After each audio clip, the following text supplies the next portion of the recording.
যাচ্ছেন তারা বলছেন, চিকিৎসকদের কথাও শুনছি। মির্জা ফখরুল ইসলাম আলমগীর বিএনপি মহাসচিব এমনটি বলছেন। আমি ডক্টর আব্দুল নূর তুষার আপনার কাছ থেকে একটু শুরু করি।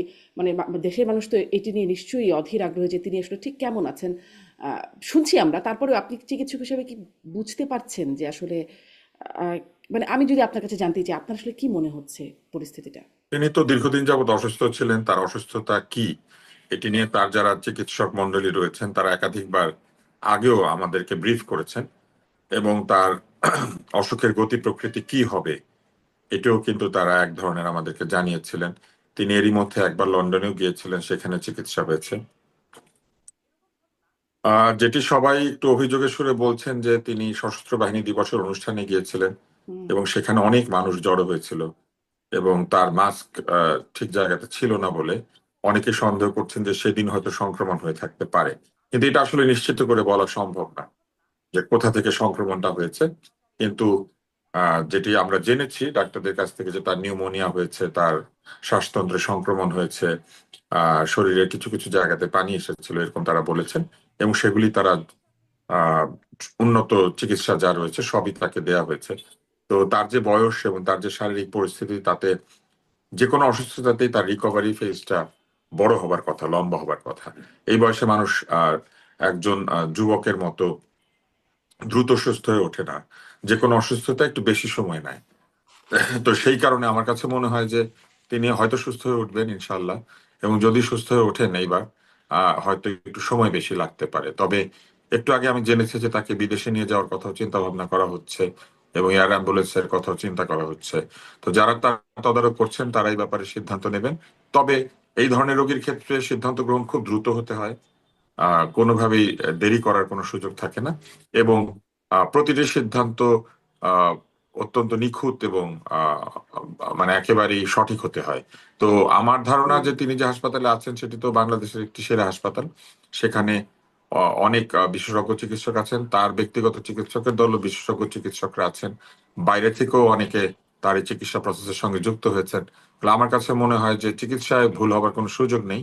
বরং যেটি হতে পারে সেটি হচ্ছে যে হুম। হয়তো দ্রুত সিদ্ধান্ত নিলে তাকে বিদেশে নিয়ে যাওয়া হতে পারে, এবং যদি হয় আমার ধারণা সেখানেও তিনি একই ধরনের চিকিৎসাই পাবেন। যেটি হবে না সেটা হচ্ছে বাইরের হাসপাতালে মানুষ ভিড় করে না বলে ইনফেকশন এবং হুম। অন্যান্য জিনিসগুলি কম হয়। আমাদের এখানে নেতা কর্মী, পলিটিক্যাল যারা কলিগ তারা দেখতে যাচ্ছেন, এমনকি ভিন্ন দলের যারা কলিগ তারাও যাচ্ছেন এবং তারা সেখানে গিয়ে ভিড় করছেন। তো এই অসুবিধাগুলি সামলাতে হয় তার আত্মীয় স্বজনদেরকে বা তার সাথে যারা আছেন। কিন্তু যদি তিনি বিদেশে চলে যান তাহলে হয়তো এই সমস্যাগুলি হবে না আর কি। জি, জি। ডক্টর আব্দুল নূর তুষার, একটা বিষয় একটু ছোট্ট করে শুনতে চাই আপনার কাছ থেকে। সেটা হচ্ছে যে এই যে মানে স্লো পয়জনিং এর একটা অভিযোগ হচ্ছে। এটা আগেও হয়েছিল যখন তিনি কারাগারে ছিলেন তখন তাকে স্লো পয়জনিং করা হয়েছে। যদিও চিকিৎসকদের কারো কাছ থেকে এরকমটা শোনা যায় নাই। মানে এটির বিষয়ে আপনার অনুমান করতে পারেন যে এটি কি আসলে না, এটা অনুমান করা সম্ভব না, এটা একটা ক্রিমিনাল অভিযোগ।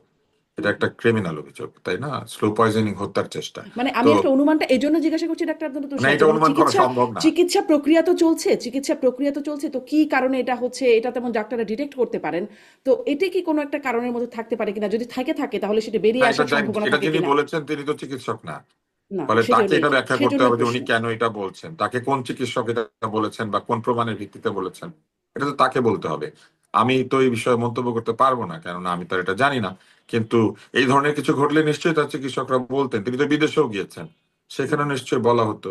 ফলে এইটা যদি কেউ অভিযোগ করে থাকেন, তাকে কারা বলেছেন এই বিষয়টি এবং কোন ধরনের প্রমাণের সাপেক্ষে বলেছেন, এটা তাকে বলতে হবে। জি, আমি যতদূর অনেক জানি যে এই ধন্যবাদ। অভিযোগটি করেছেন রিজভী সাহেব। তো রেজভী সাহেব এই অভিযোগটা আসলে কিসের ভিত্তিতে করেছেন এটা তাকে আসলে বলতে হবে, শুধু বলে দিলেই হবে না যে এটা হয়েছে, কেননা এটা তো একটা ক্রিমিনাল অফেন্স যদি এটা হয়ে অনেক থাকে। ধন্যবাদ, এবং তিনি ডক্টর যদি আব্দুল। জেলখানায় থাকা অবস্থায় এরকম হয়ে থাকে তাহলে তো জেলখানার লোকজন সহ এটার সঙ্গে যুক্ত হইতে হবে, কারণ তাকে এটা কারা করবে জেলের ভিতরে, তাই না? তো এটা একটা বড় অভিযোগ। তো এই জি, অভিযোগ যদি আহ সত্য হয়ে থাকে তাহলে প্রথমে এটার মেডিকেল এভিডেন্স লাগবে, এবং সেই মেডিকেল এভিডেন্স আছে কিনা এটা আসলে তাকেই বলতে হবে। জি, ডক্টর আব্দুল নূর তুষার, অনেক ধন্যবাদ। এজন্যই আসলে এই মেডিকেল এভিডেন্স এই কথাটুকু বুঝবার জন্যই প্রশ্নটা করছিলাম যে যেহেতু চিকিৎসাধীন আছেন, এভিডেন্স তো কিছুটা বের হয়ে আসবার কথা কিনা নাকি না সেটাই একটু বোঝার চেষ্টা করছিলাম। আমি না, না, ডক্টর জিনিসটা এত আব্দুল আল সহজ মামুন। না শারমিন, জি, এইভাবে প্রশ্ন করলে আসলে হয় না, এইটা অনেক বিরাট ব্যাপার। যারা টক্সিকোলজি পড়েছেন তারা জানেন যে বিষের প্রকারভেদ আছে, বহু ধরনের বিষ প্রয়োগের ব্যবস্থা আছে। ফলে এটা এত সহজে যারা চিকিৎসা করছেন তারাই বের করে ফেলবেন, ব্যাপারটা এরকম না। এটা যদি আচ্ছা, কেউ অভিযোগ মানে করেন ডিটেক্ট তাহলে করা তার নাও কাছে যেতে পারে, প্রমাণ এটি থাকতে এটি হবে। বিষয়টা এমন যে চিকিৎসা না না, প্রক্রিয়া এটা ডিটেক্ট তাহলে নাও খুঁজতে হতে হবে পারে। যে নিয়ে এটা অভিযোগ করেছেন তাকে বলতে হবে কার কাছ থেকে শুনেছেন, কি ধরনের প্রয়োগ করা হয়েছে বলে তিনি জানেন, এবং কারা করেছে বলে তিনি জানেন, কখন করা হয়েছে বলে তিনি জানেন। না, তাহলে তিনি সেটা তো পরীক্ষা বলছেন করলে না, পাওয়া যাবে। তিনি তো বলছেন না, কিন্তু তিনি যেহেতু একটা অভিযোগ করে তুলেছেন, মানে রেখেছেন, এবং অভিযোগটা অভিযোগ খুবই কি তিনি সিরিয়াস অভিযোগ। বলছেন না? অভিযোগ এই জন্যই অভিযোগটাকে আমি, একটা বলে না। হ্যাঁ হ্যাঁ বলছেন, কিন্তু তিনি তো এটি বলছেন না যে আসলেই করা হয়েছে কিনা, কিভাবে করা হয়েছে, কারা করেছেন। এই জন্যই আসলে মানে মেডিকেল এভিডেন্স যে শব্দটা ব্যবহার, সেটিতে বের হয়ে আসার কথা কিনা, নাকি আসলে এমনও হয় যে আসলে বের হওয়া সম্ভব না। এই প্রশ্নটা আসলে এরকমই, যে আমি খুব আপনাকে স্পষ্ট উত্তর আবারও বললাম সম্ভবত যে সম্ভব না, খুব টক্সিকোলজিতে স্পষ্ট বিভিন্ন উত্তর ধরনের বিষ সম্ভব না। আছে। কিছু জি। বিষ একভাবে বের হবে, কিছু বিষ আরেকভাবে বের হবে। কাউকে যদি হুম পয়জনিং করা হয় তাহলে সব পয়জন তো একই পয়জন না। তাহলে বলতে হবে তো তাকে কি কি ধরনের বিষ প্রয়োগ করা হয়েছে বা কে হুম করেছে। তো হুম খুঁজতে হুম হবে তো, তাই না? আগে তো জি এটা জানতে হবে। সাপ জি কামড় দিলে আপনি তো জানেন নিশ্চয়ই যে সাপটাকে ধরে আনতে হয়। সাপ কি সাপ তাহলে বোঝা যায়, অথবা হুম দাঁতের গঠন দেখে বের করতে হয় যে কোন সাপ কামড় দিয়েছে। জি সাপটাকে জি। পাওয়া গেলে সবচেয়ে ভালো। তো সেই ডক্টর রকম, আব্দুল তুষার, হ্যাঁ, অনেক সব সাপ ধন্যবাদ। কামড় দিলে তো একই বিষ হুম না। সাপের বিষ জি নিউরোটক্সিক হয়, হিমোটক্সিক হয়। জি ঠিক আছে। জি জি। অনেক ধন্যবাদ। চিকিৎসকদের কাছ থেকে কোনো বক্তব্য এই বিষয়ে আমরা পাচ্ছি না। ডক্টর আব্দুল আল মামুন, আপনার কাছ থেকেও আপনি যদি এই বিষয়ে একটু বলেন, সেটি আমরা শুনতে আগ্রহী হব। এবং আসলে প্রশ্নটা একটু অসুন্দর প্রশ্ন হতে পারে, তারপরেও আসলে এই সময় জিজ্ঞাসা করি যে আমরা কথা বলছিলাম অনুষ্ঠানটা শুরু হওয়ার আগে, একটা ক্লাইম্যাক্স পরিস্থিতি চলছে রাজনীতিতে বা দেশে। এই পরিস্থিতিতে বেগম জিয়া যদিও খুব ফিজিক্যালি সক্রিয় নন রাজনীতিতে, তারপরেও তাকে দেখা যায়, তার ব্যাপারে শোনা যায়। এটিও একটা মানে স্বস্তির ব্যাপার নিশ্চয়ই রাজনীতিতে। কিন্তু তিনি যদি, তার বয়স হয়েছে, নানান বাস্তবতা, ডক্টর আব্দুল তুষারও বলছিলেন যে এই সময় রিকভারি আসলে অত সহজ হয়ে ওঠে না। আসলে যদি রাজনীতিতে মানে এই সময় তার থাকা এবং না থাকা বিষয়টা কোনটার বাস্তবতা কেমন, প্রভাব কেমন দেশের বর্তমান পরিস্থিতিতে? না, ধন্যবাদ আপনাকে। আসলে তো খালেদা জিয়া এবং বাংলাদেশের গণতন্ত্র এ দুটো একসাথে মিলে সবসময় একাকার, এবং তাকে যে আপসীন নেত্রী বলা হয় তার কারণ একটি হচ্ছে যে বাংলাদেশে যখনই গণতান্ত্রিক উত্তরণের প্রয়োজন হয়েছে, গণতন্ত্রে আঘাত এসেছে, উনি সামনে দাঁড়িয়েছেন। এবং যে কারণে আমরা সবাই ওনার জন্য প্রার্থনা করছি। আমি আপনার অনুষ্ঠানের যারা দর্শক দেখছেন তাদের অনুরোধ জানাবো তার জন্য প্রার্থনা করার জন্য, দোয়া করার জন্য, যেন আল্লাহ রাব্বুল আলামিন ওনাকে সুস্থতা দান করে। আমি ব্যক্তিগতভাবে আহ, তার জন্য দোয়া করবো যেন উনি সুস্থ হন। এই কারণেই যেটা আপনি বললেন যে তার শূন্যতা পূরণ হবার মতো নয়। আপনি, উনি 9 বার, আমার যদি ভুল না বলে থাকে, আমি এরশাদের সময় 7 বার এবং পরবর্তীতে আরো 2 বার, 111-এর পরে একবার এবং 18 সালের পর তো দীর্ঘ সময় উনি জেলে থাকলেন। সো এটা এই জন্য আমি বলছি যে যখনই দেখেন এই যে জেলে যাওয়ার যে প্রক্রিয়াটা, বা যখনই ওনার উপর নির্যাতন নেমে এসেছে, তখনই আসলে জাতি এবং দেশ একটা অনিশ্চয়তার মধ্যে ছিল। এখন আমরা টানেলের শেষ প্রান্তে আলো দেখতে পাচ্ছি, যেমন ফেব্রুয়ারি মাসে নির্বাচন হবে বলে আমরা আশা করছি। কিন্তু ওনার উপস্থিতিটা খুবই গুরুত্বপূর্ণ। দেখুন, আমরা অধ্যাপক ইউনূসকে অনেক শ্রদ্ধা করি, কিন্তু এই মুহূর্তে সম্ভবত আর্গুয়েবলি নয়, দ্ব্যর্থহীন কণ্ঠেই বলা যায় যে কারো মুখ থেকে যদি কোনো কথা আসে যে এটা অবশ্য পালনীয়, সেটা বোধহয় সম্ভবত বেগম খালেদা জিয়া, বা জাতির যে কোনো বিষয়ে সিদ্ধান্ত দেওয়ার মতো এবং সবাই মেনে নেবেন, এটা আমি জামাত ইসলাম এবং এনসিপি কে ইনক্লুড করেই বলছি। যে জাতির যদি সেরকম সংকট দেখা দেয়, মাঝে মাঝে যে আমরা অনিশ্চয়তার কথা শুনছি, সেটা সামরিক বাহিনী হোক বা রাজনৈতিক দলগুলো হোক, নতুন দল হোক, যেই হোক, বাম দলগুলো হোক, ওনার প্রতি শ্রদ্ধা জায়গাটা কিন্তু অনেক বেশি। একজন ফ্যাসিস্ট হুম ওনাকে আস্থা করে নিক্ষেপ করতে চেয়েছিলেন, তিনি নিক্ষিপ্ত হয়ে আজকে সবার ঘৃণার পাত্র হয়ে পার্শ্ববর্তী দেশে মৃত্যুদণ্ডের যে বোঝা সেটা মাথায় নিয়ে বসে আছেন। কিন্তু আজকে দেখেন, আপনি সোশ্যাল মিডিয়া দেখেন, হাসপাতালের সামনে দেখেন, যতটা না বিএনপির কর্মীরা আহ, দোয়া করছে, তার জন্য প্রার্থনা করছে বিভিন্ন ধরনের মানুষ, তাতে সাধারণ মানুষ এতে বেশি উদ্যোগী হচ্ছে। ছোট্ট ছোট উদাহরণ আপনাকে দিই। আমি একটি হলের প্রভোস্ট, আপনি জানেন আমি সলিমুল্লাহ মুসলিম হলের দায়িত্বে আছি এই মুহূর্তে। আজকে সন্ধ্যায় এই হলের যিনি জিএস, তিনি অন্য একটি দল করেন, তিনি আমাকে ফোন করে অনুমতি এবং সাহায্য চাইলেন। তিনি খালেদা জিয়ার জন্য দোয়া মাহফিল আয়োজন করতে চান। সেটা কিন্তু আমার যতদূর মনে হয় ছাত্র দলের ছেলেরা আমার সঙ্গে যোগাযোগ করেনি যে দোয়া মাহফিল করবে। কথাটা এই জন্য বললাম, আমি ছাত্র দলের দোষ খুঁজছি না, আমি কথাটা একটা উদাহরণ হিসেবে দিলাম যে ছোট ইউনিট একটা হলের, সেখানে কিন্তু অন্য একটি রাজনৈতিক দলের ছাত্র সংগঠন তারা বলছে যে তারা দোয়া করছেন। এই কথাটা থেকে এই কারণে আমি বললাম যে এর অর্থটা দাঁড়ায় যে উনি কতটা অনিবার্য, যে রাজনীতিবিদ, সামরিক বাহিনী, সরকার বা যারা অন্যান্য দলগুলো এখন সক্রিয় এবং তাদেরও ছাত্র সংগঠন সবারই কিন্তু চাওয়া যে খালেদা জিয়া দীর্ঘজীবী হবেন। এবং এমন একটা মুহূর্তে আজকে আমরা দাঁড়িয়েছি যখন ওই যেটা একটু আগে বললাম যে একজনের কথা শুনতে পারে গোটা জাতি, এবং আমি এটা দ্ব্যর্থহীন কণ্ঠেই বলতে চাই যে খালেদা জিয়া যদি যে সংকটগুলো আমরা আশা করছি সামনে, ইভেন নির্বাচন হয়ে যাওয়ার পরে যে আশঙ্কাটা আমরা করছি যে বিএনপি জামাত হয়তো মুখোমুখি হবে, এনসিপি মাঠে থাকতে পারে, একটা অস্থিতিশীল বাংলাদেশের দিকে আমরা যেতে পারি, তার জন্য খালেদা জিয়ার বেঁচে থাকাটা খুব জরুরি। কারণ একজন অবিসংবাদিত নেতায় উনি পরিণত হয়েছেন এবং ওনার জায়গাটা কিন্তু এই মুহূর্তে পূরণ করা সম্ভব না, এবং যে কারণে আমরা তার দীর্ঘায়ু কামনা করি। আমি দুটো উদাহরণ আপনাকে দেই, ওনার চারিত্রিক দুটো উদাহরণ। আমরা জানি যে উনি রাজনীতিতে আসাতে খুব বেশি আগ্রহী ছিলেন, এবং যখন 92 সালের 3রা জানুয়ারি উনি বিএনপির প্রথম সদস্য ফর্ম পূরণ করেন, তার আগে কিন্তু লম্বা একটা অধ্যায় আছে। এবং 84-তে গিয়ে কিন্তু উনি, আমি যদি ঠিক মনে থাকে আমার, 84-র 10ই মে উনি দলের চেয়ারপারসন হয়েছিলেন। এবং কখনো অতি উৎসাহী রাজনীতিবিদ উনি ছিলেন না। প্রেসিডেন্ট জিয়া মারা যাওয়ার পরে 30 এপ্রিলের পরে উনি সহজেই প্রধান রাষ্ট্রপ্রধান হতে পারতেন, প্রেসিডেন্ট হতে পারতেন, উনি হননি।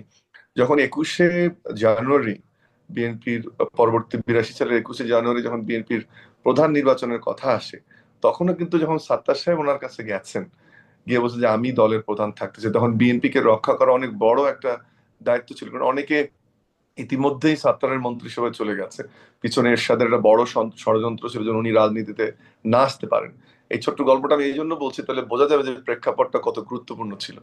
পরে দেখেন 7ই নভেম্বর 1982-তে উনি প্রথম জনসম্মুখে আসেন। তারপরে আরেকটা অ্যাপিয়ারেন্স ছিল আমার যদি মনে পড়ে হিস্ট্রি বই থেকে, যে 28শে সেপ্টেম্বর 1982 আমাদের জাতীয় সংসদ ভবনের এই ভবনের উদ্বোধনের বিষয় ছিল। তখন উনি সাজিদুর রহমান, প্রেসিডেন্ট সাত্তার এবং উনি প্রথম সারিতে আসেন। তখন থেকে কিন্তু উনি আমাদের রাজনীতির পোস্টার উম্যান। এটা এই ইনফরমেশনটা আমি এজন্য দিলাম। এবং উনি যে প্রক্রিয়ায় বিএনপিতে এসছেন, কোনো জোর জবরদস্তি করেনি। প্রথমে উনি সাত্তার সাহেব প্রেসিডেন্ট ছেড়ে দিয়েছেন, দলের প্রধানের পদ ছেড়ে দিয়েছেন, উনি সিনিয়র ভাইস প্রেসিডেন্ট হয়েছেন, পরে 84-তে এসে উনি দলের প্রধান হয়েছেন। উনি কখনো কোনো পদের জন্য লালায়িত ছিলেন না। ওই যে বললাম যে ছবিটার কথা বললাম, আপনি ছবিটা দেখবেন, বিভিন্ন জায়গায় প্রকাশ এটা আগে হয়েছে। 2 নাম্বার, আপনি এরশাদ বিরোধী আন্দোলনের সময়, পার্টিকুলার 86 ইলেকশনের সময় সব দলকে ইলেকশনে চলে গেল আওয়ামী লীগের সঙ্গে। ওনার হিসাব কিতাব অনেকে ভুল মনে করতো, কিন্তু উনি সব ভুল প্রমাণ করে, এবং 90-এর ইলেকশনকে সবাইকে ভুল প্রমাণ করে উনি ক্ষমতায় এসেছিলেন। এটা গেল 1 নাম্বার স্টোরি। 2 নাম্বারটা হচ্ছে দেখেন 14 সালের নির্বাচনে যখন শেখ হাসিনা ওনাকে বললেন যে আপনি, তার আগে আরেকটা অধ্যায় বলতে হবে আসলে খালেদা জিয়া সম্পর্কে, সেটা হচ্ছে 111 এর পরে। হ্যাঁ 30 সেকেন্ড। 111 এর পরে উনি একজন চলে গেলেন দেশের বাইরে, হুমকি ধামকি দিতে থাকলেন। উনি কিন্তু বলেছিলেন যে আমি দেশ ছেড়ে কোথাও যাবো না, কারণ এই দেশে জনগণের উপকার, এই দেশ, এই গণতন্ত্র রক্ষা করতে হলে আমাকে দেশে থাকতে হবে। উনি যান নাই। 14 নির্বাচনে দেখেন যে সবাই আমরা, এবং আমারও মনে হয়েছিল তখন আমি তরুণ শিক্ষক, যে উনি বোধহয় ভুল করলেন। স্বরাষ্ট্র মন্ত্রীর স্বরাষ্ট্র উপদেষ্টার পদ দেওয়া হবে, শেখ হাসিনা থাকবেন, ভাগযোগ হবে এবং একটা নির্বাচন হবে, এবং সবাই কিন্তু আমরা ভুল প্রমাণিত হয়েছে, উনি ঠিক প্রমাণিত হয়েছে। এই যে সিদ্ধান্ত গ্রহণের ক্ষমতা, যেটা যে কারণে তাকে আপসী নেত্রী বলা হয়, সেই আপসীনতার জায়গা এবং রাজনীতিকে বোঝা, জাতির জন্য সঠিক সিদ্ধান্ত দেওয়া, এটি ওনার রাজনীতির যে কেরিয়ার, যুগে যুগে উনি এটা প্রমাণ করেছেন। সেজন্যই কিন্তু খালেদা জিয়া এখন যে ক্রান্তিকালে, ওই যে বললাম জিয়াউর রহমানের মৃত্যুর পরে, 86-তে, 90-এ, 111 এর পরে, এখনো ওনার মতো প্রজ্ঞাটা দরকার। এবং আরেকটা জিনিস বলে রাখি, বিএনপি, তারেক রহমান সাহেব অনেকদিন থেকে অ্যাক্টিং প্রেসিডেন্ট, রেসপেক্ট রেখেই বলছি, 3টি আসনে ওনাকে কিন্তু এমপি ক্যান্ডিডেট করে বিএনপি বা নির্বাচনে নেমেছে। এটার অর্থ হচ্ছে যে বিএনপি খালেদা জিয়ার ইমেজ এবং তার যে ব্যক্তিত্ব এবং জাতির কাছে গ্রহণযোগ্যতা, সেটা বোঝার জন্য ওই যে 1982 সালের 28শে জানুয়ারি উনি গিয়েছিলেন সংসদ ভবন উদ্বোধন করতে, জাতির সামনে প্রথম প্রকাশ হয়েছিলেন, not as a first lady, as a leader. সেই জায়গাটাতে কিন্তু আমরা সবাই ওনাকে এখনো রাখি, এবং বিএনপি এখন অ্যাজ এ দল রাখছে, এবং সেই জন্য এত মানুষের ভিড়, এত মানুষের আকুতি। তা তো বটেই, কিন্তু আপনি যে বলছিলেন যে তিনি আসলে সেই 11 সময় তার বিদেশে যাওয়া, তিনি দেশ ছেড়ে যাবেন না, আওয়ামী লীগের আমলে যখন তিনি জেলখানায় গেলেন তখনও নাকি তার কাছে প্রস্তাব ছিল যে তাকে প্রস্তাব ছিল, বিদেশে চলে যাওয়ার প্রস্তাব ছিল, কিন্তু তিনি সেটাতেও যান নাই। অন্যদিকে আমি ডক্টর আব্দুল তুষার আপনার কাছ থেকে শুরু করি, এই প্রসঙ্গে নিশ্চয়ই আমি আসবো ডক্টর আব্দুল্লাহ মামুন আপনার কাছেও, যে বিএনপির ভারপ্রাপ্ত চেয়ারপারসন তিনি বিদেশে আছেন এবং তার একটি স্ট্যাটাস এখন খুব আলোচনায় আসছে। কারণ বেশ কদিন যাবৎ শুনছিলাম তিনি কয়েক সপ্তাহের মধ্যে আসবেন, সামনের মাসে আসবেন, শিগগিরই আসবেন, এই কথাটা তার মুখ থেকে শুনেছিলাম আমরা। কিন্তু এখন যখন বেগম জিয়ার অবস্থা এতটা সংকটাপন্ন, তখন তিনি লিখছেন ফেসবুক পোস্টে যে আমি একটু কোটি করি, এমন সংকটকালে মায়ের স্নেহ স্পর্শ পাবার তীব্র আকাঙ্ক্ষা যে কোনো সন্তানের মতো আমারও রয়েছে, কিন্তু অন্য আর সকলের মতো এটা বাস্তবায়নের ক্ষেত্রে আমার একক সিদ্ধান্ত গ্রহণের সুযোগ অবারিত ও একক নিয়ন্ত্রণাধীন নয়। স্পর্শকাতর এই বিষয়টি বিস্তারিত বর্ণনার অবকাশও সীমিত। রাজনৈতিক বাস্তবতার এই পরিস্থিতি প্রত্যাশিত পর্যায়ে উপনীত হওয়া মাত্রই স্বদেশ প্রত্যাবর্তনে আমার সুদীর্ঘ উদ্বিগ্ন প্রতীক্ষার অবসান ঘটবে বলে আশাবাদী। আমি ডক্টর আব্দুল তুষার আপনার কাছে জানতে চাই, আসলে কি বাধা, কি শঙ্কা, কার নিয়ন্ত্রণাধীন, মানে তার একক নিয়ন্ত্রণাধীন না, এবং কেন স্পর্শকাতর? আপনার কাছে কি বিশ্লেষণ, আপনার বিশ্লেষণ জানি। ব্যক্তির বক্তব্যকে বিশ্লেষণ করতে বললে একজন ব্যক্তিকে এটা হয় না। আপনি যদি কোনো একটা দলের কথা বলেন, কোনো একটা সিদ্ধান্তকে আপনি যদি বলেন যে এই সিদ্ধান্তটা নেওয়া হয়েছে, এটার ভালো মন্দ কি হতে পারে, সেটা নিয়ে কথা বলা যেতে পারে। কেন উনি এটা নিচ্ছেন এটা তো উনিই জানবেন। নিশ্চয়ই উনি এই সিদ্ধান্তটা নিচ্ছেন, তার পেছনে কারণ আছে। আমি একটা সহজ সাধারণ প্রশ্ন করি, মা অসুস্থ, একজন পুত্র কি আদতেই সেই রকম জোরালো কোনো কারণ না থাকলে দূরে থাকতে পারেন? হুম। নিশ্চয়ই সেরকম কোনো কারণ রয়েছে, যে কারণটির সঙ্গে শুধু মায়ের স্বাস্থ্য নয়, দলের স্বার্থ এবং দেশের স্বার্থ জড়িত রয়েছে। এবং নিশ্চয়ই ব্যক্তির চেয়ে দল বড়, দলের চেয়ে দেশ বড়, এটা তো বেগম খালেদা জিয়ার বক্তব্য ছিল। তো যদি সেটাই হয়ে থাকে, তাহলে তারেক রহমানের ফিরে আসার সঙ্গে নিশ্চয়ই দলের সিদ্ধান্ত, আহ, আগামী নির্বাচনের ভালো মন্দের সিদ্ধান্ত, এমনকি এখন তো খালেদা জিয়া অসুস্থ, তিনি তাকে কোনো ইনস্ট্রাকশন দিয়েছিলেন কিনা আমরা তো সেটা জানি না। হুম। একজন মা অসুস্থ মাকে দেখতে তার সন্তান আসবেন কি আসবেন না, অথবা তিনি কেন আসছেন না, সেটার জন্য কি আমরা তাকে বাধ্য করতে পারি, অথবা তাকে প্রশ্ন করতে পারি, অথবা তাকে সমালোচনা করতে পারি? বরং আমাদের চিন্তা করা উচিত যে নিশ্চয়ই সেই রকম কোনো কারণ রয়েছে, যে কারণটির ফলে তিনি চাইলেই বাংলাদেশে ফিরতে পারছেন না, অথবা তিনি চাইলেই এখনই বাংলাদেশে ফিরবেন না। এখানে সাধারণত কি কারণ থাকতে পারে? হুম।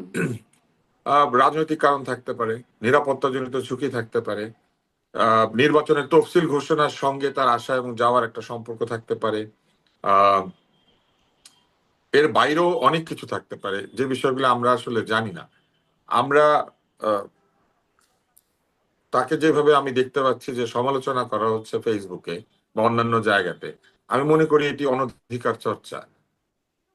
এক একটি পরিবারের মধ্যে কেউ অসুস্থ হলে পরিবারের সদস্যরা কখন তাকে দেখতে আসবেন, পাশে থাকবেন নাকি থাকবেন না, কোথায় থাকবেন, এই বিষয়গুলিতে আমরা ডিকটেট করতে পারি না।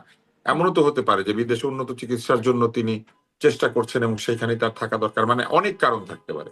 মানে এই কারণটা হলে তো তিনি বলতেনই, তিনি বলছেন না, উনি স্পর্শকাতর, বলবেন কি বলবেন না এটা স্পর্শকাতর তো এবং তার একক বিষয়। শোনেন, নিয়ন্ত্রণাধীন না। মেয়র আনিসুল হক যখন অসুস্থ ছিলেন, মেয়র আনিসুল হকের হ্যাঁ। পরিবার চায় নাই তার অসুখের ব্যাপারে বিস্তারিত বিবরণ সকলকে বলা হোক। ওই পরিবারের সিদ্ধান্তকে অনার করতে হয়েছে। পত্র পত্রিকা, অনেক লোকজন তখন প্রশ্ন করেছে এবং এইসব কথাই বলেছে, এটা হলে তো বলতেন, ওইটা হলে তো বলতেন। কি বলবেন এবং বলবেন না, এটা তো পারিবারিক সিদ্ধান্ত এবং তার ব্যক্তিগত সিদ্ধান্ত। উনি কারণটি বলতে চান অথবা চান না, এটা তো তার সিদ্ধান্ত। আমরা তো তাকে এই সিদ্ধান্ত ব্যাখ্যা করতে বলতে পারি না, কারণ এটা কোনো রাজনৈতিক সিদ্ধান্ত না, এটা একটা ব্যক্তিগত সিদ্ধান্ত। উনি যদি এখানে আসেন, আমরা প্রশ্নটা হচ্ছে যে উনি মাকে কেন দেখতে আসছেন না, এটা তো একটা পারিবারিক সিদ্ধান্ত বা পারিবারিক কাজ। আপনি যদি প্রশ্ন করতেন এইরকম যে নির্বাচনের ডেট হয়ে গেছে, সবাই নির্বাচন করছে, উনি কেন আসছেন না, হুম। তাইলে এটা নিয়ে কারণ জানতে চাওয়া যাইতো না, যে না, আপনার দল সেটা তো নির্বাচন বটেই। করছে। মাকে কেন দেখতে আসছেন এটা তো পরে এই প্রশ্নটা মানে অ্যারাইজ করলো, কিন্তু এর আগে থেকে তো আসলে এই প্রশ্নটা আছে যে তারেক রহমান কেন ফিরছেন না। আহ, অনেক মানে বারবার শুনলাম যে বেগম জিয়া যাচ্ছেন, তার তিনি অসুস্থ, অতএব তাকে সেখানে থাকতে হবে। তারপরে তিনি তিনি হ্যাঁ, ফিরলেন, তিনি কিন্তু তারেক নিশ্চয়ই তার রহমান দলীয় ফিরলেন না। কোনো হ্যাঁ। সিদ্ধান্ত রয়েছে, তার রাজনৈতিক কোনো দৃষ্টিভঙ্গি আছে, তার রাজনৈতিক কোনো পরিকল্পনা রয়েছে, সেই অনুযায়ী তিনি ফিরবেন। উনি কেন দেশে ফিরছেন না এই প্রশ্ন কিন্তু আমরা এভাবে করতে পারবো না। নির্বাচনের তারিখই ঘোষণা হয় নাই এবং কোথাও কি লেখা আছে যে ওনাকে আজকেই দেশে ফিরতে হবে? আমি এই জিনিসগুলো আসলে বুঝি না। আমাদের না, বাংলাদেশের না, মানুষের আমি হয়েছে তো কি মানে জানেন, এভাবে বুঝি বলে অনধিকার আপনাকে চর্চা জিজ্ঞাসা করতে করছি। করতে অনধিকার চর্চা করতে করতে আমাদের এখন এমন অবস্থা হয়েছে যে আমাদের সব কথা এখন ওনাদের শুনতে হবে। সকালবেলা উনি নাস্তা খাবেন নাকি বিকালবেলা উনি ভাত খাবেন, এটা এখন আমাদেরকে জিজ্ঞেস করে খেতে হবে। আমি মনে করি যে এই প্রশ্নটি করার কোনো সুযোগই নাই। হুম। এটা তাদের পারিবারিক সিদ্ধান্ত এবং তিনি তার অসুস্থ মাকে দেখতে আসবেন নাকি হুম। তিনি বিদেশে যাবেন চিকিৎসা করতে, উনি সেইখানে যাবেন অথবা যাবেন না, এগুলি সবই তাদের কাছে আমাদের রেখে দেওয়া উচিত। কালকে জি যদি আসলে নির্বাচনের আমরা তো তফসিল ঘোষণা হয়ে যায়, কালকে যদি হ্যাঁ নির্বাচনের তফসিল ঘোষণা হয়ে যায় এবং উনি যদি সেখানে প্রার্থী হন, তাহলে হুম আপনি বলতে পারেন যে উনি এখানে না থেকে কেন ইলেকশন করছেন, এটা আপনি বলতে পারেন। কিন্তু উনি যদি এরপরে নির্বাচনের তফসিল ঘোষণার পরেও নাও আসেন, হতে পারে তো বাংলাদেশ স্বাধীন হয়ে গেছে, হুম তাই না? হুম তারপরে তারপরে অনেকদিন পরে, বেশ 2 সপ্তাহ পরে শেখ মুজিবুর রহমান ছাড়া পেয়েছেন, বাংলাদেশে এসেছেন। এখন কেন আসতে পারছেন না, এটা তো আসার আগ পর্যন্ত, না আসার আগ পর্যন্ত আমরা জানতাম না। এরকম বহু মানুষ আছেন যারা একসময় বিদেশে থেকেছেন, ফিরে এসেছেন। ফিরে আসার সিদ্ধান্ত যার যার নিজস্ব এবং তাদের দলীয়। আমি মনে করি না যে উনি ফিরে আসতেও বাধ্য, আবার না আসতেও উনি মানে বাধ্য।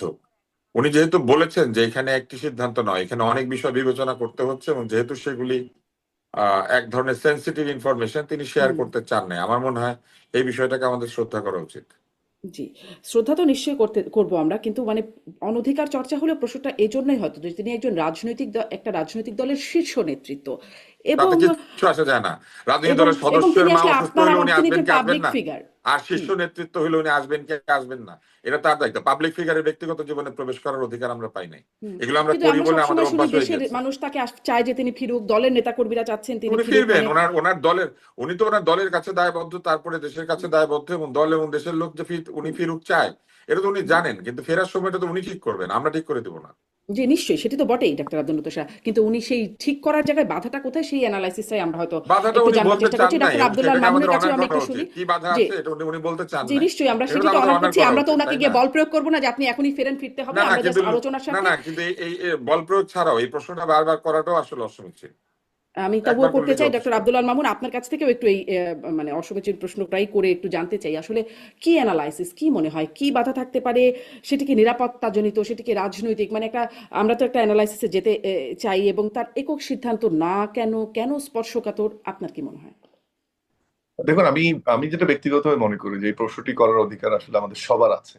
এই কারণে আমি বলছি, এবং প্রশ্নটি খুবই প্রাসঙ্গিক এবং এটা হুম আলোচনাও করা যেতে পারে। আমি এই কারণেই বলছি যে আপনি তারেক জিয়ার, শুধু তারেক জিয়া বা জিয়া পরিবারের মধ্যে বা বিএনপির মধ্যে সীমাবদ্ধ এখন নেই।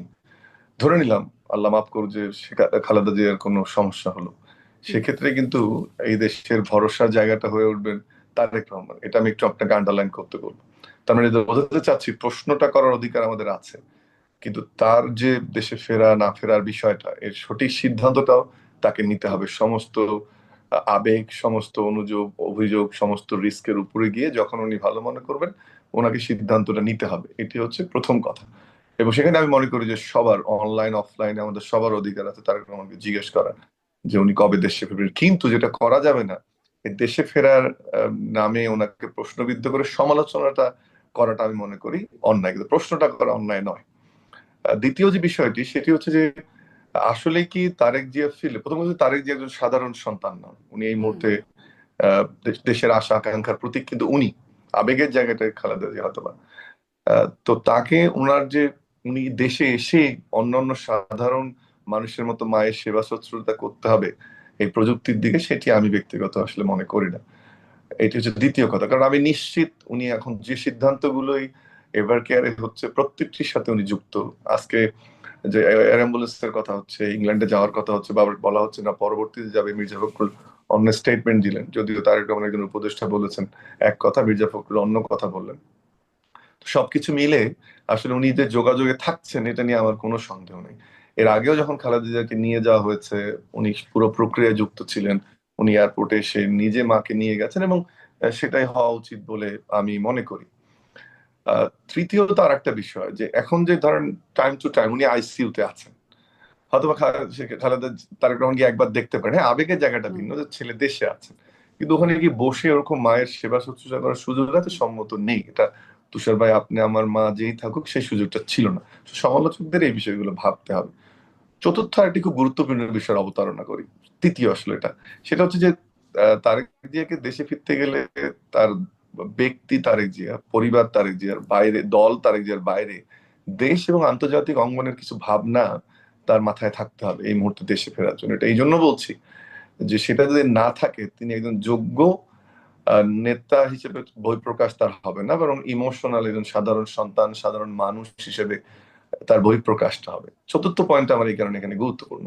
আমরা তার বাবা এবং মায়ের ক্যারেক্টারটা যদি একটু অ্যানালাইজ করার চেষ্টা করি, প্রেসিডেন্ট জিয়াউর রহমান যদি এমন হতো যে তার সন্তানদের কথা চিন্তা করতেন এবং ঢাকা একবার নিতে আসতেন এবং তারপরে তার ব্যাটল ফিল্ডে নিতে যেতেন, তাহলে কিন্তু স্বাধীনতার ঘোষক তিনি হতে পারতেন না। এবং যে যে মুহূর্তে তিনি ঘোষণা দিয়েছেন ওই মুহূর্তে কিন্তু উনি জানতেন যে তার পরিবারের সঙ্গে তার আর দেখা নাও হতে পারে, অথবা অথবা তাকে হত্যা করা হতে পারে, যুদ্ধের ময়দানে শহীদ হতে পারে, অথবা তার পরিবারকেও হত্যা করা হতে পারে। সেই রিস্কটা কিন্তু তারেক রহমান, প্রেসিডেন্ট জিয়াউর রহমান নিয়েছেন। এটা তাদের ফ্যামিলির ট্রেডিশন বা ক্যারেক্টার, অর্থাৎ সঠিক সিদ্ধান্তটা নিয়েছিলেন দেশের জন্য, মানুষের হুম জন্য, মুক্তির জন্য। আশি খালেদা জিয়ার ক্যারেক্টারিস্টিক্স আমরা যদি দেখি, আমরা যে আমরা জানি যে কোকো যখন মালয়েশিয়া ছিল তখন কিন্তু অসুস্থতা তার ছিল, এবং তখনকার যে সময়টা উনি দেখতে গেছেন, ঘুরে এসেছেন। কিন্তু খালেদা জিয়া তো পারতেন ওখানে গিয়ে মালয়েশিয়া একটা স্বাচ্ছন্দ্যের জীবন যাপন করতে, আবেগ নিয়ে মা হিসেবে কোকোর পাশে দাঁড়াতে, বা যখন হুম তারেক রহমানের চিকিৎসা চলেছে তখন সুন্দরভাবে, যে কথাটা আপনিও বলেন যে 18 সালে চলে গিয়ে সেখানে সুন্দরভাবে তারেক রহমানের সেবা শুশ্রূষা হুম করে আরো মা উল্টো করে ভাবেন জিনিসটা, তাহলে সুবিধা হবে যে হুম হুম ছেলের আবেগ থাকবে মায়ের প্রতি, বাট সন্তানের প্রতি মায়ের আবেগটা যে কত শতগুণ বেশি, এটা নিয়ে নিশ্চয়ই আমরা প্রশ্ন তুলবো না।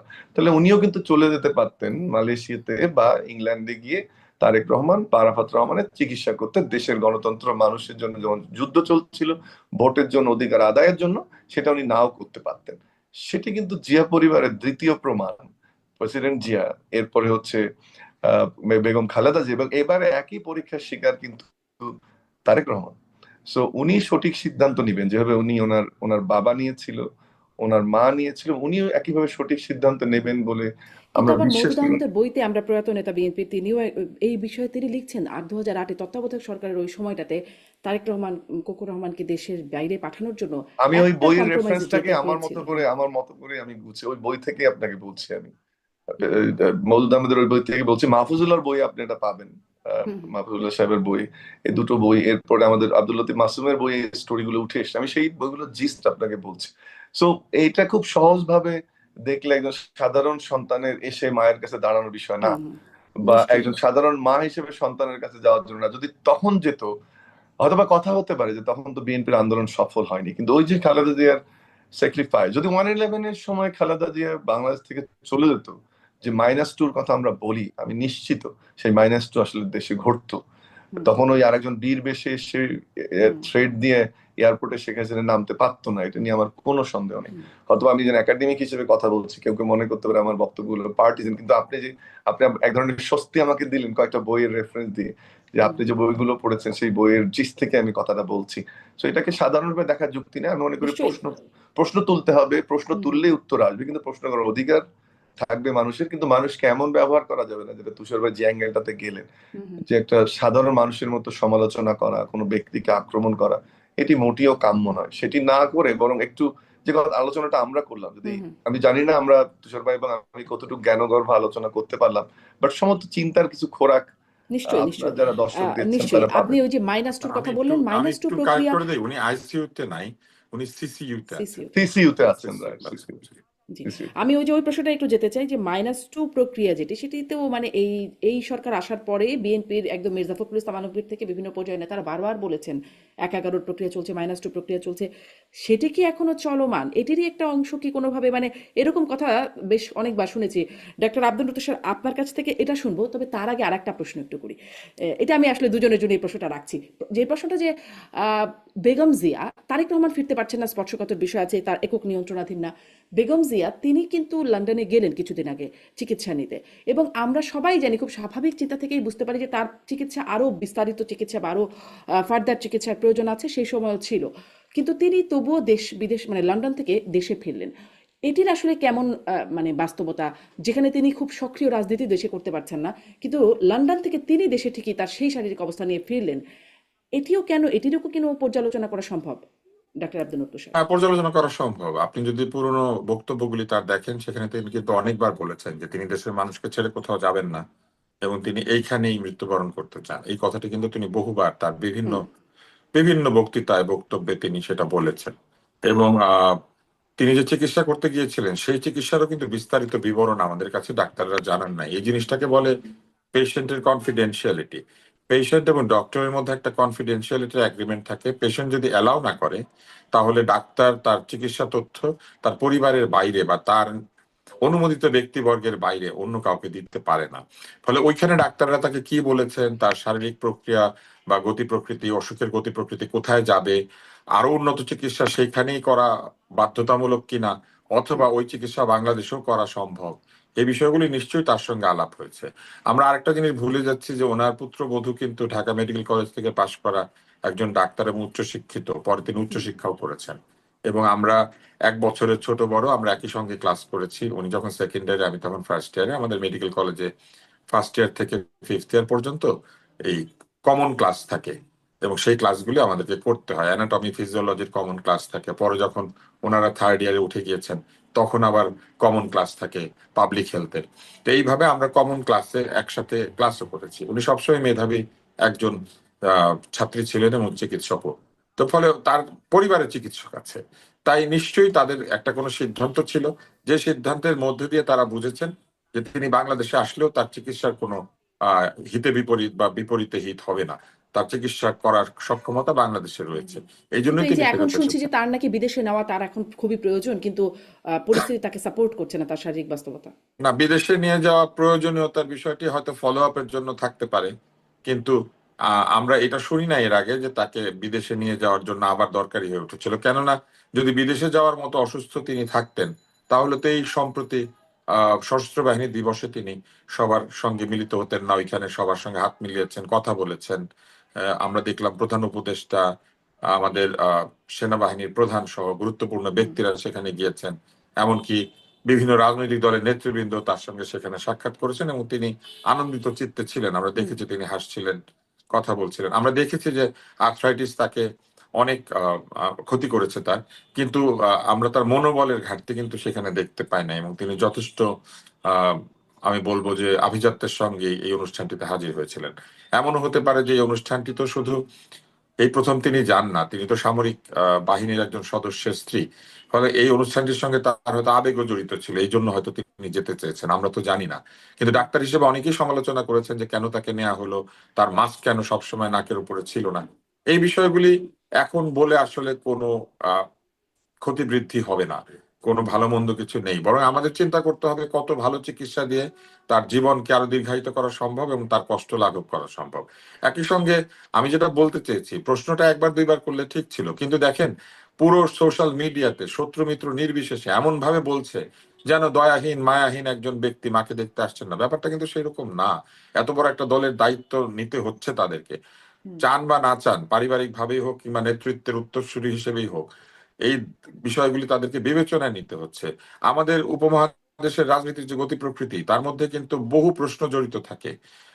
ফিরে আসা, এরকম বহুদিন বিদেশ থেকে ফিরে আসা নেতৃবৃন্দের প্রতি, শুধু উপমহাদেশ কি, আপনি যদি খেয়াল করেন তাহলে দেখবেন এরকম বিদেশ থেকে অন্যান্য দেশে এরকম নেতারা ফেরত এসেছেন। অনেক প্রশ্ন, অনেক সমস্যা, অনেক জটিলতার মধ্যে দিয়ে তাদেরকে যেতে হয়েছে। আমরা মনে হয় ভুলে যাই নাই যে ফিলিপিনে কি হয়েছিল বেনিগনো একুইনো যখন ফিরে এসেছিলেন, কিংবা আমরা ভুলে যাই নাই নির্বাচনী প্রচারণাকালে পাকিস্তানে কি ধরনের দুর্ঘটনা ঘটেছে, আমরা ভুলে যাই নাই ভারতে কি ধরনের দুর্ঘটনা ঘটেছে। ফলে নানান ধরনের বিষয়কে কিন্তু বিবেচনা নিতে হবে, শুধু আবেগ নয়। এখানে নিরাপত্তা রয়েছে, তাহলে কি এইখানে ডাক্তার আব্দুল লতিফ এখানে সাহেব, মানে তিনি, নির্বাচনের ঘোষণা রয়েছে। হ্যাঁ, নির্বাচন যে হবেই সেটা পার্মানেন্টলি ঘোষিত হবে কখন, যখন তফসিল ঘোষিত তফসিল হবে। হবে। জি। উনি যদি ফিরে আসেন এখন, আবার 2 দিন পরে এয়ার অ্যাম্বুলেন্সে তাকে বিদেশে নিতে হয়, তাহলে তো 2 দিনের জন্য তার ফিরে আসা আসলে অযৌক্তিক। নিশ্চয়ই তিনি তখন, আমরা আবার বলবো উনি কেন এয়ার অ্যাম্বুলেন্সে মায়ের সাথে গেলেন না। তাই আমি এটাই বলেছি যে এই সিদ্ধান্ত গ্রহণের বিষয়টিকে প্রশ্ন করলে হবে না। আমরা প্রশ্ন করেছি একবার, ঠিক আছে, যে উনি কেন আসছেন না, 2বার, কিন্তু হুম। আহ তিনি কেন বলছেন না যে উনি কেন ফিরছেন না, এটা তো তাদের ব্যক্তিগত না, বিষয়, এটা তিনি তো আমরা কেন জিজ্ঞেস করতে আসছেন পারি না না। সেই প্রশ্নটার চেয়ে বড় প্রশ্ন এখন মানে উদ্রেক করলেন যখন আসলে তিনি স্ট্যাটাস দিয়ে জানাচ্ছেন যে বিষয়টি স্পর্শকাতর, তার একক উনি বাধ্য সিদ্ধান্তের ব্যাপার হয়েছেন, না। কারণ যেভাবে তাকে সেটাই। সোশ্যাল মিডিয়াতে আক্রমণ করা হচ্ছে, হ্যাঁ। আমাদের সোশ্যাল মিডিয়ার আক্রমণকারী কাউকে বাঁচে না। এরা যাকে খুশি তাকে যে কোনো ভাষায় আক্রমণ করে। এই জিনিসটা কিন্তু আসলে নিয়ন্ত্রণের বাইরে চলে গিয়েছে একেবারে। হ্যাঁ, এটি আসলে প্রশ্ন যে একক নিয়ন্ত্রণাধীন না, নিয়ন্ত্রণটা আসলে কার কার উপরে, মানে কোথা থেকে নিয়ন্ত্রণ, একজন কারণ নানান দলের রকম। একজন দলের প্রধানের, যেমন আমি আজকে বলি, প্রধানমন্ত্রীর যে এদিক সেদিক যাওয়া, এটা কি একক নিয়ন্ত্রণাধীন থাকে? মোটেও থাকে না। তার নিরাপত্তা ঝুঁকি বিবেচনা করা হয়, তাকে আগে গ্রিন সিগন্যাল পাইতে হয়, তার এসএসএফ তার অন্যান্য নিরাপত্তা রক্ষীদের কাছ থেকে গোয়েন্দার গ্রিন সিগন্যাল পাইতে হয়, তারপরে প্রধানমন্ত্রী এক জায়গা থেকে আরেক জায়গায় মুভ করে বাংলাদেশে, বা বিশিষ্ট কোনো ব্যক্তি যারা টপ সিকিউরিটি পান। তো উনি তো সেই অংশে বাংলাদেশের একটি বৃহৎ দলের নেতা হিসেবে ওই অংশে খুব একটা কম সিকিউরিটি পাওয়ার কথা না। ফলে উনি কোথায় যাবেন যাবেন না, নিশ্চয়ই এটার বিষয়ে বহু মানুষের বহু জায়গা থেকে তথ্য নেওয়া, তারপরে যাওয়া উচিত কি উচিত নয়, কখন তিনি পৌঁছাবেন, এইখানে সবকিছু প্রস্তুত আছে কিনা তাকে রিসিভ করার জন্য, এই বিষয়গুলো তো নিশ্চয়ই জানার বিষয় রয়েছে। সেই শুধু প্রস্তুত তো করার একটা দায়িত্ব বর্তমানে একজনের রাষ্ট্র সিদ্ধান্ত ক্ষমতায়। না। তারপরে জি দলীয় লোকেরা এসে ভিড় জমাবেন। উনি যদি জি কালকে মনে করেন এসেছেন, আপনি কি মনে করেন দলের লোকেরা তাকে ছাড়বে? এই এবার কেয়ারে উনি যাবেন, দেখা যাবে এবার কেয়ারের বাইরে 5,000 লোক দাঁড়িয়ে গিয়েছে তার সাথে হাত মিলানোর জন্য, হুম। এবং চিকিৎসার উপকারের চাইতে অপকার শুরু হবে। ফলে কেন তিনি এই সিদ্ধান্তটা নিচ্ছেন বা কেন তিনি দেরি করেছেন, এটা আসলে তারা জানেন, এবং এককভাবে একটি ঘটনা বা একটি সিদ্ধান্তের উপর কিন্তু জি এটা নির্ভরশীল না। জি ডক্টর আব্দুল তুষার, আপনাকে ধন্যবাদ। আমি ডক্টর আব্দুল মামুন আপনার কাছ থেকে একটু শুনতে চাই যে মানে তার যে একক সিদ্ধান্তের উপরে না, তার মানে ডক্টর তুষার যেটি বলছেন যে এটি নিশ্চিত করতে হবে তার নিরাপত্তার বিষয়টা থাকতে পারে।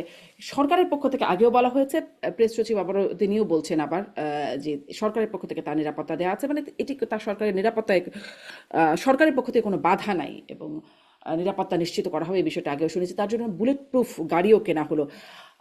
কোথায় আসলে ত্রুটি দেখে নিরাপত্তার বিষয়টি যদি থাকে? কারণ বিএনপি নেতা নেত্রীরা একাধিকবার তাদের সাথে কথা বলে এটি আসলে আমরা বুঝেছি যে তারা আসলে নিরাপত্তা সংকট আছে। এমন কি কোনো নিরাপত্তা সংকট থাকে যেটি আসলে সরকার তার ব্যবস্থাপনার মধ্যে নিশ্চিত করতে পারে না, নাকি সরকারই চায় না? দেখুন, জিয়া পরিবারের একটা ট্রমা কিন্তু আছে, এবং যেটি খুবই দুঃখজনক, এবং আনডাউটেডলি বাংলাদেশের রাজনীতির ইতিহাসে সবচেয়ে সফল রাষ্ট্রনায়ক এখনো যদি ধরা যায়, আমি খালেদা জিয়াকে নিয়েই বলছি, তাহলে প্রেসিডেন্ট জিয়াউর রহমান। তাকে কিন্তু 81 সালের 30শে মে জীবন দিতে হয়েছে বিচ্ছিন্নতাবাদী একটি সামরিক গোষ্ঠীর হাতে। তুষার ভাই যে কথাটা বললেন, আমি একটু ওটা আর্টিকুলেট করার চেষ্টা করি অন্যভাবে। উনি বেনজির ভুট্টোর কথা বলেছেন যে ওনাকে যখন এক্সাইলে ছিল মিডল ইস্টে, যখন ফিরে উনি, তখন কিন্তু এই কথাগুলো তখনও বলা হতো। এবং দেখেন, প্রথমবার উতরে গেছেন, কিন্তু পরবর্তীতে কিন্তু উনি আততায়ীর গুলিতেই নিহত হয়েছেন। এটি অবশ্যই কাম্য নয়, আমরা এটা চাই না, এটা কখনোই এই ঘটনাগুলো যেন না হয়। এটা এই জন্য আমি এই প্রসঙ্গ দুটো টেনে আনলাম। তার মানে এটাও একটা প্রাসঙ্গিক আলোচনা।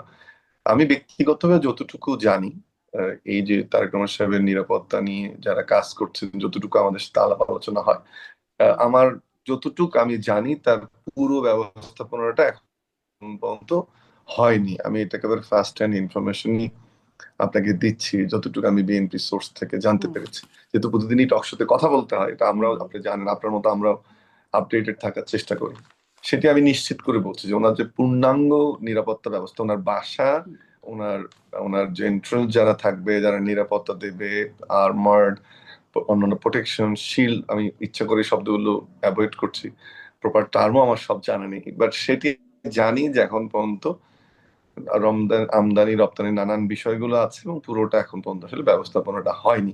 এটি একটি কারণ, এবং অন্যতম কিন্তু একটি এই কারণ। নিরাপত্তার ঝুঁকিটা কোথা এছাড়াও থেকে আসছে ডক্টর আব্দুল মামুন? নিরাপত্তার ঝুঁকিটা কোথা থেকে আসছে, মানে সেটি কি আমাদের না, দেখুন, দেশের একটা একটা ভেতরের, একটা না, বাইরের, না, কোন কোন এটা তো পর্যায়ের? আমাদের জি আমার আমাদের যেটা তুষার ভাই যেটা একটু বলার চেষ্টা করলেন, এই মুহূর্তে শুধু একটি প্রধান দল নয়, যে দলটি ক্ষমতায় যাবে সেই দলটির প্রধান এখন আসবেন দেশে দীর্ঘদিন পরে, এটা একটা বিষয়। একটা একটা এ ধরনের নেতার নিরাপত্তা শুধু দেশ, আন্তর্জাতিক অঙ্গনেও বিভিন্ন আন্ডারস্ট্যান্ডিং, আলোচনা এদের সঙ্গে যুক্ত থাকতে হয়। সেটা একটা স্বাভাবিক বিষয়। এটা আপনি যদি আরো আমাকে ডিগ ইন করতে চান, তো এটা দেশের নাম তো বলেই ফেলবো আমি, কিন্তু এটা স্বাভাবিক আলোচনা, যেটা বিভিন্ন রাষ্ট্রের সঙ্গে এক ধরনের, আমাদের যেমন ফ্লাইং জোন ক্লিয়ারেন্স দরকার হয়, এ ধরনের একটা আন্ডারস্ট্যান্ডিং প্রয়োজন হয়। সেটি যারা বন্ধু প্রতিম দেশ তাদের সাথে সে আন্ডারস্ট্যান্ডিংটা করতে হয়। কিন্তু দু যারা একটা দেশ বেশি, মানে কাদের কথা বলবেন তো আসলে? আমি জানি কাদের আপনি এই প্রশ্নটা আমাকে করতে পারেন, বাট আমি সেজন্যই বলছি হ্যাঁ যে আমরা জানি কোন কোন দেশগুলোর সাথে কথা বলতে হবে, আমাদের এখানে যারা অ্যাক্টিভ সেই দেশগুলোতে। কিন্তু তার চেয়ে আমি যেটা বললাম আগের কথাটা, আমি খুব অথরিটি নিয়েই বলছি, সেই আয়োজনটি আসলে যতদূর আমার সোর্স বলে সম্পন্ন হয়নি, এটি একটি জিনিস।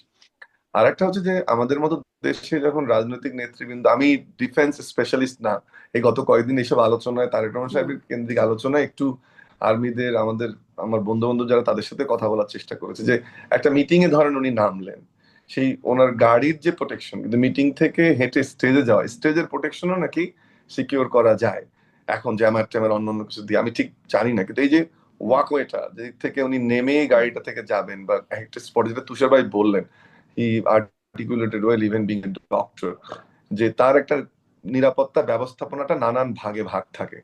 তার কারণ হিসেবে যারা নিরাপত্তা দলে জড়িত তাদের দুজনের সাথে আমার কথা হয়েছে। So, কিছু কিছু জায়গায় এখনো গ্যাপ আছে। ওনার বাসাটা আপনি দেখবেন যেটা রেডি করা হচ্ছে, তার উপরে স্কাই স্ক্যাপার্স আছে বা হাই রাইজ বিল্ডিং আছে, সেটাও একটা কিন্তু আচ্ছাদনের মধ্যে আনতে হবে। ওই বাড়িগুলো এক ধরনের সার্ভিলেন্সের মধ্যে তখন থাকবে। আদৌ ওটাতে থাকবেন কিনা আমরা জানি না। এটা গেল নিরাপত্তার দিকটা। দেশের কথাটা আমি একটা বললাম। এর বাইরেও ওনার যে মুভমেন্ট হবে, উনি তো এসে আর ঘরে বসে থাকবেন না, যেটা তুষার ভাই বললেন। সেই মুভমেন্টটাকে তো আপনাকে সিকিউর করতে হবে। এই ধরনের VVIP or plus plus VVIP, CIP or more, বা রাষ্ট্রীয় পর্যায়ে যারা গুরুত্বপূর্ণ ব্যক্তি, সেটা গুরুত্বপূর্ণ। এখন আপনার আরেকটা প্রশ্নের জবাব আমি ইচ্ছা করে যেতে চাই, যে আপনি যেটা খোঁচাচ্ছিলেন আমাকে, যে কেন এত কনসার্ন আসতেছে বা থ্রেড গুলো কোথায়।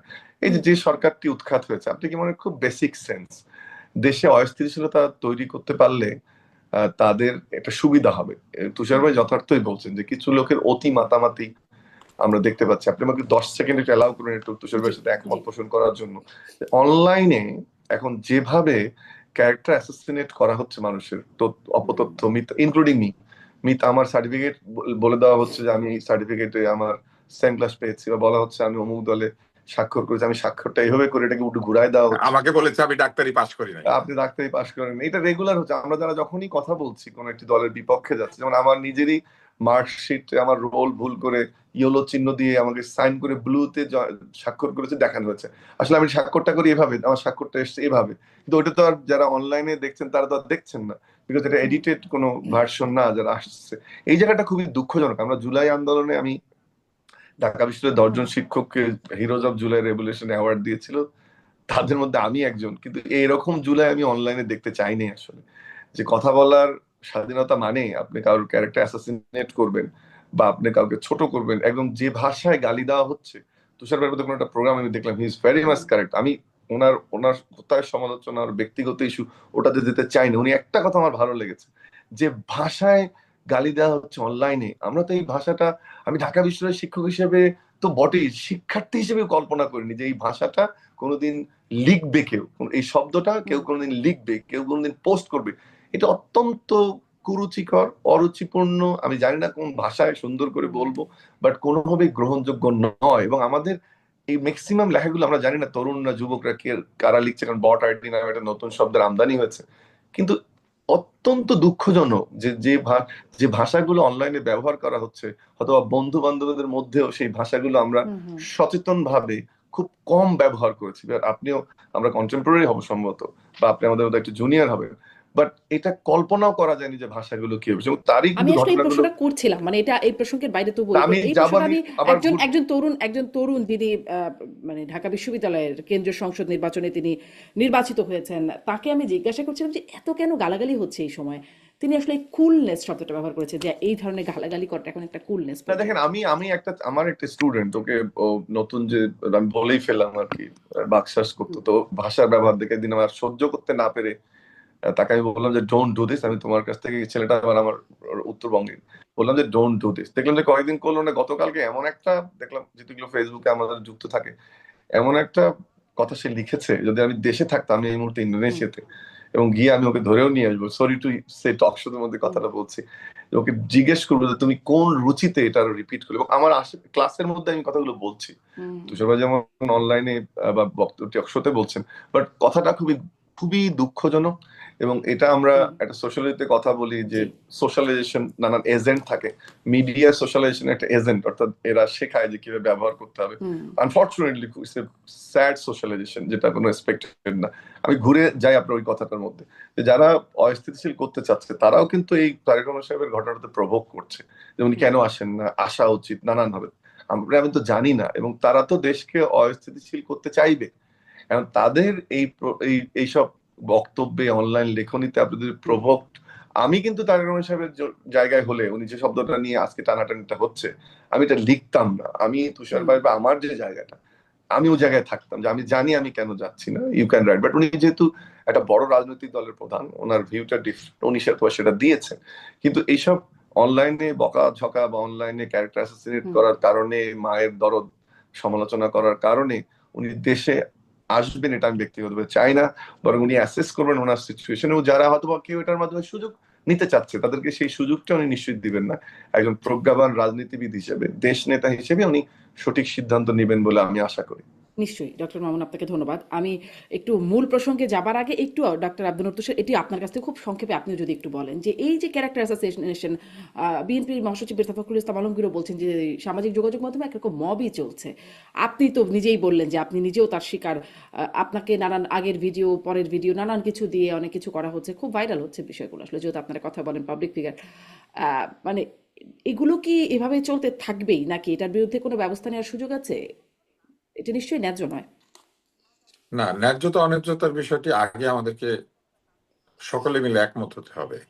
যে ভাষা ব্যবহার করা হচ্ছে সেই ভাষা তাদের বিরুদ্ধে ব্যবহৃত হলেই কিন্তু তারা ক্ষিপ্ত হয়ে যায়, অথচ তারা এই ভাষাটি একদিক থেকে ব্যবহার করছে। ব্যাপারটা এরকম যে এক পক্ষের হাতে বন্দুক রয়েছে, তারা গুলি চালাবেন, আরেক পক্ষের হাতে কিছুই থাকতে পারবে না, কারণ তারা সুশীল, তারা ভদ্র, তারা কেন আমাদেরকে এই কথা বলবেন? আমি আপনাকে একটা জিনিস বলি, যে শব্দটি নিয়ে আমি আপত্তি করেছিলাম, এই শব্দটি হচ্ছে হাঁটুর বয়স। হাঁটুর বয়স শব্দটা কিন্তু আমি বলি নাই। হাঁটুর বয়স শব্দটা ওই অনুষ্ঠানের একজন আলোচক বলেছেন। তো বলার পরে আমি শুধু বলেছি যে যার বয়স আসলেই হাঁটুর বয়স তাকে বলা যাবে না, কিন্তু সে আমাকে গালি দিতে পারবে। সে আমাকে প্রাণী কুলের নাম তুলে গালি দিতে পারবে, আমার বাবা মাকে দিতে পারবে, আমার আত্মীয় স্বজনকে গালি দিতে পারবে, মিথ্যা কথা বলতে পারবে, জঘন্য ভাষা ব্যবহার করতে পারবে, নানান রকম শরীর অঙ্গ প্রত্যঙ্গ নিয়ে বাজে কথা বলতে পারবে। অথচ আমি কি বলেছি? হাঁটুর বয়সে এটা একটা বাগধারা। এই বাগধারাটি যদি কেউ ব্যবহার করে, এর অর্থ হচ্ছে যে একজন ব্যক্তি তার চাইতে অনেক বেশি কম বয়সী। এবং বাংলা ভাষায় এই শব্দটাকে এইভাবেই ব্যবহার করা হয়। একটা বাগধারা তাদের কাছে অপমানজনক মনে হয়, কারণ তারা জানে যে তাদের বয়স কম। এই কারণে বাগধারাটাকে তাদের কাছে গালি মনে হচ্ছে, অথচ তারা যে গালি দিচ্ছে এটা তাদের কাছে মনে হচ্ছে এটা তাদের ভাষা, এটা প্রতিবাদ, এটা কুল। তো এই বিষয়টি নিয়ে আমি আপত্তি করেছি। আমি বলেছি যে যতক্ষণ পর্যন্ত এই ভাষার বিকৃতি হবে আমি ভাষার বিকৃতির প্রতিবাদ করবই। যেমন একটি ছেলে, আপনি চিন্তা করেন, অথবা একাধিক ছেলে মেয়ে, তারা এত দূর পড়াশোনা করেছে, আহ, বিশ্ববিদ্যালয় পর্যায়ে চলে গিয়েছে, তারা কোনটা বাগধারা এবং কোন বাগধারার কি অর্থ সেটা জানে না। আমি যদি বলি যে আকাশের চাঁদ দেখেছি, মানে কি আমি সত্যি সত্যি একটা চাঁদ দেখেছি? বিবাহের সময় এরা বউকে দেখবে, আয়নাতে বউয়ের মুখ দেখাবে আর বলবে আকাশের চাঁদ দেখছি, আসলে চাঁদ দেখে ওখানে? তো কোনটা বাগধারা আর কোনটা সমাস আর কোনটা কারকে বিভক্তি, এটা না জেনে তারা ওইখানে গিয়েছে বাংলা ভাষা না শিখে। আমি শুনেছিলাম যে বিশ্ববিদ্যালয়ে ভর্তির সময় ইংরেজি আর অঙ্কে সবাই নাকি ফেল করে। এখন তো আমি দেখতে পাচ্ছি আমাদের বাংলা ভাষাটা পর্যন্ত তারা ভুলতে বসেছে। আমি যে আমি কিন্তু আপনি পরিষ্কার ভাবে খেয়াল করবেন, আমি যে সেখানে আউটবার্স্ট করেছি আমি জেনে শুনে করেছি। কেননা এর চাইতে সভ্যভাবে এবং এর চাইতে কোনো ধরনের গালিগালাজ ব্যবহার না করে এই কথাটি আমার প্রতিবাদ হিসেবে বা আমাদের পক্ষ থেকে প্রতিবাদ হিসেবে বলার আর কি উপায় আছে? আমি কি দেখবেন আমি শেষ লাইনে বলেছি আমি টক শোতে রাগ করি না, আজকে করলাম। এর মানে হচ্ছে আমি রাগ করেছি, জেনেই রাগ করেছি, কারণ এইখানে রাগ প্রকাশ করতে হবে। এইটা একটা প্রতিবাদ। আমি একটা মজার জিনিস বলি, যারা এই গালিগালাজগুলি ব্যবহার করে এরা, আমি দেখলাম সেদিন জনসভায় বিদ্রোহী কবিতা আবৃত্তি করে। কেন বাবা? ওইখানে তোমরা গালিগালাজ দিতে পারছো না কেন? বিদ্রোহী কবিতা যে আবৃত্তি করছো, নজরুল যে প্রতিবাদ জানিয়েছেন, উনি সেই প্রতিবাদের মধ্যে কোন ভাষা ব্যবহার করেছেন? এটা সেটা কেটে লাল করে দিবেন সেই ভাষা? আমরা যে মুক্তিযুদ্ধ করেছি, আমরা কি সেখানে এইটা সেটা কেটে লাল করে দিব বলে মুক্তিযুদ্ধ করেছিলাম? পাকিস্তানের চাইতে বেশি অত্যাচার কেউ করেছে এই দেশের মানুষের উপরে? আমরা কি সেখানে গালি দিয়েছিলাম পাকিস্তানিদেরকে? না, এরকম আজে বাজে গালি কোনোদিন দেই নাই। বরং আমরা কি করেছি, আমরা প্রকৃত অর্থে সম্মানের সঙ্গে আমরা লড়াই করেছি এবং আমরা যে একটি সম্মানিত জাতি সেটা প্রমাণ করেছি। আপনি আমাকে বলেন, দুর্গমগিরি কান্তার মরু দুস্তর পারাবার হে, এটা প্রতিবাদ না? শিকল পরা ছল মোদের এই শিকল পরা ছল, এটা প্রতিবাদ না? আমি বিদ্রোহীর অনুক্লান্ত, আমি সেই দিন হব শান্ত, যবে উৎপীড়িতের ক্রন্দন রোল আকাশে বাতাসে রনিবে না, ধনিবে না, অত্যাচারীর খড়গ কৃপান ভীম রণভূমে রনিবে না। তো এটা কি, এটা প্রতিবাদ না? এটা নিজের শৌর্য প্রকাশ না? কেন এখন আপনাদের লাল লাল যেগুলো বলেন সেগুলো বক্তৃতায় বলেন, কেন এখন বিদ্রোহী কবিতা আবৃত্তি করতে হয়? কারণ প্রতিবাদের ভাষা আসলে বাংলা ভাষাই, এবং সেই ভাষা আমরা যে ভাষায় কথা বলি সেটাই। সেটা না বলে নতুন ভাষা উদ্ভাবন করে যদি জি গালিগালাজে যেতে চান, আমাদের চেয়ে বেশি গালিগালাজ কে পারে বলেন শারমিন? আমার সাথে গালি দিয়েও কিন্তু, বা আমাদের মতো যারা আমাদের বয়সে, আমাদের সাথে গালি দিয়েও তারা পারবে না। যত গালি আমরা জানি তার অর্ধেকও তারা জানে না। কিন্তু আমরা তো গালি দিব না, আমরা হুম। গালি না দেওয়ার জায়গাটাকে বেছে নিয়েছি, এত কারণ আমরা গালি আমাদের কোথা থেকে ভাষাটাকে আসলে সম্মান করি। শেখা যায় সেটিও বুঝি না, আর এত গালি না, বলার গালি জন্য শেখা যে যায়, গালি তো উদ্ভাবিত হয়। আমি আপনাকে একটা জিনিস বলি, গালি কিন্তু উদ্ভাবিত হয়। হ্যাঁ হ্যাঁ গালি শেখা যায়, গালির ক্রিয়েটিভিটি আছে, গালি হ্যাঁ, আমি ইনোভেশন একটা আছে, গালি ডিকশনারিও তৈরি দেখেছি, করা গালি যায়। গালির একটা ডিকশনারি আছে। যাই হোক, হ্যাঁ, গালি নিয়ে গালির আলোচনায় না ডিকশনারি গিয়ে আছে, কিন্তু গালি নিয়ে কিন্তু জি এটা আপনি আপনার আনন্দের জন্য পড়তে পারেন। আপনি জানলেন একটা কিছু, আপনি শিখলেন একটা কিছু, আপনি বুঝলেন একটা কিছু, এটার জন্য পড়তে পারেন। কিন্তু হুম এটা আপনি ব্যবহার করতে পারেন না যেখানে হুম হুম। সেখানে যত্রতত্র এমন পাবলিক চারটার ফোরামে উপরে। নিশ্চয়ই, এমন পাবলিক ফোরামে এটা নিশ্চয়ই খুবই আপত্তিকর। এটা এবং নিয়ে ওইখানে একটা কিন্তু আলাদা আমার কোনো আলোচনায় ব্যক্তিগত বিষয় ছিল না। আমি হুম আপনাকে হুম পুরো জিনিসটা আরেকবার বলে দিই। অন্য একটি টক শোতে একজন আমার সঙ্গে তর্কে পরাস্ত হয়ে বলে হুম কি, হুম আমি আপনার সাথে কিভাবে পারবো, আমি তো আপনার হাঁটুর বয়সী। একটু পরে এসে আবার শুরু করেছে। তখন আমি বলেছি, তোমার সাথে আর কি তর্ক করবো, তুমি নিজেই তো বললা হাঁটুর বয়সী, এটা শেষ। সেই প্রসঙ্গ টেনে এনে ওইখানে আবার এই শব্দটা উচ্চারণ করা হুম হুম হয়েছে। তা আপনি হুম আমাকে বলেন, আমি একটা বাগধারা ব্যবহার করতে পারবো না, যে বাগধারাটার অর্থ ডিকশনারির মধ্যে আছে? হরলাল রায় খুঁজেন হুম আর যে কোনো হুম ব্যাকরণের বই খুঁজেন, আছে, যেটা একটা স্বীকৃত বাগধারা। সেই হুম বাগধারাটা আমি ব্যবহার করতে পারবো না আমার চাইতে বয়সে ছোট কারো প্রতি। কিন্তু আমার বা আমাদের চাইতে বয়সে ছোট তারা আমাদের 14 গোষ্ঠী তুলে গালিগালাজ করতে পারবে। এটা কোন জি। দেশে আছে, কোন আইনে, কোন ভাষায় আছে? এটি নিয়ে অবশ্য একটা আলাদা এবং কথা শুধু বলার তাই একটা না, আমি আপনাকে একটা বলি, আলোচনা করা প্রেস যেতে পারে। উইং এ প্রেস উইং এ চাকরি করে, হুম অতীতে স্পোর্টস রিপোর্টার ছিল, সেরকম একজন হাঁটুর বয়স কম না বেশি এটা নিয়ে গবেষণা করতে শুরু করেছে, সেও জানে না বাগধারার অর্থ কি। আপনি এটা বিশ্বাস করেন? এগুলাকে হুম প্রাতিষ্ঠানিক ভাবে প্রমোট করা হচ্ছে, এইভাবে কথাবার্তা বলা। সে জানে না কোনটা বাগধারার কি অর্থ। জি, মানে এটা নিয়ে একটা আমি সেজন্যই ভাবছিলাম, যে বলছিলাম যে একটা আলাদা আলোচনাই করা যেতে পারে যে এত গালি কেন আসছে, এই মানে সংস্কৃতিটা নতুন করে, এটা তো আসলে খুব পুরাতন সংস্কৃতি। জুলাইয়ের পরেই আমরা আসলে এটা খুব পাবলিকলি বলতে দেখছি। হয়তো গালিগুলো আগেই ছিল, কিন্তু এত পাবলিক ভাবে বলাটা এটা হয়তো একটু কমই ছিল। অন্তত আমি একটু কমই দেখেছি। এটা নিয়ে আলাদা আলোচনা হতে পারে যে কেন হচ্ছে। কিন্তু ওই যে যেই প্রশ্নটা করছিলাম, আসলে কি -2 এর কোনো বিষয় আছে ডক্টর আব্দুল মামুন, যেটি হ্যাঁ, যেটি মাইনাস টু। যেটি আমি ডক্টর আব্দুল্লাহ মামুনের কাছ থেকে শুনে আবার ডক্টর টুসা আপনার কাছে আসি যে এটি তো মানে 5ই আগস্টের পর বারবার শুনেছি, এই সময়েও আবার এই বিষয়টি একটু আলোচনায় আসছে। আসলে কি কোনো আছে এরকম কিছু? আমি আপনাকে জিনিস আমি বলি, আমি আপনাকে একটা জিনিস বলি শুধু, আর তারপরে আমরা মামুনের কাছে আচ্ছা। যাই। সেটি হচ্ছে যে -2 যারা পরিকল্পনা করেছিল তাদের বিরুদ্ধে কিন্তু আগের সরকারও কোনো ব্যবস্থা নেয় নাই, আপনি লক্ষ্য করলে হুম দেখবেন। হুম এবং আগের সরকার -2 যারা কুশীলব, তাদের অনেকে কিন্তু বাংলাদেশে রয়েছেন, অনেকে বিদেশে চলে গিয়েছেন এবং সেখানে ভালো আছেন। -2 প্রক্রিয়াটির কোনো বিরোধিতা করা বা -2 প্রক্রিয়াটি যারা করতে চেয়েছিলেন তাদের বিরুদ্ধে কার্যকর কোনো ব্যবস্থা নেওয়া, আমরা সেটা লক্ষ্য করি নাই। বরং -2 একাধিক কুশীলব আমরা দেখেছি সংসদ সদস্য হয়েছেন। -2 প্রক্রিয়াকে যারা হুম সামনের দিকে এগিয়ে নিয়ে গেছিলেন এমন অনেকে রাষ্ট্রীয়ভাবে পুরস্কৃত হয়েছেন, অনেকেই নিরাপদে বিদেশে রয়েছেন। এবং -2 এর বিষয়টি কিনা তেমন কোনো আলোচনাও হয় নাই। এবং এই যে কেন হয় নাই, এই প্রসঙ্গটি আসলে আমরা জানতে পারি নাই কখনো। প্রশ্ন হুম করা হয়েছে নানা রকম, কিন্তু বিভিন্ন সেন্সিটিভ কারণে হয়তো এই প্রশ্নের উত্তর কেউ দেয় নাই। ফলে এখনো যদি আপনি চিন্তা করেন, এই পুরো রাজনৈতিক প্রক্রিয়ার মধ্যে নির্যাতিত কারা? নির্যাতিত রাজনীতিবিদরাই, এবং হুম যারা রাজনৈতিক দল তারাই বিভিন্ন সময় একজন আরেকজনের উপর নির্যাতন করেছেন, অথবা তাদের কৃতকর্মের কারণে তারা বিভিন্নভাবে আহ এক হুম ধরনের অবস্থার শিকার হয়েছেন। যেমন একটি দল হুম পালিয়ে গিয়েছে, তাদের অনেক লোকজন সহ নেতা নেত্রীরা পালিয়েছেন, দলটা পালায় নাই, দলটা বাংলাদেশে আছে। দলের মানে অধিকাংশ মানুষই তো বাংলাদেশে আছে, পালিয়েছে তো যারা অপরাধ করেছে বলে নিজেরা মনে করেছে বা প্রতিশোধকামিতার শিকার হবে বলে ভেবেছে।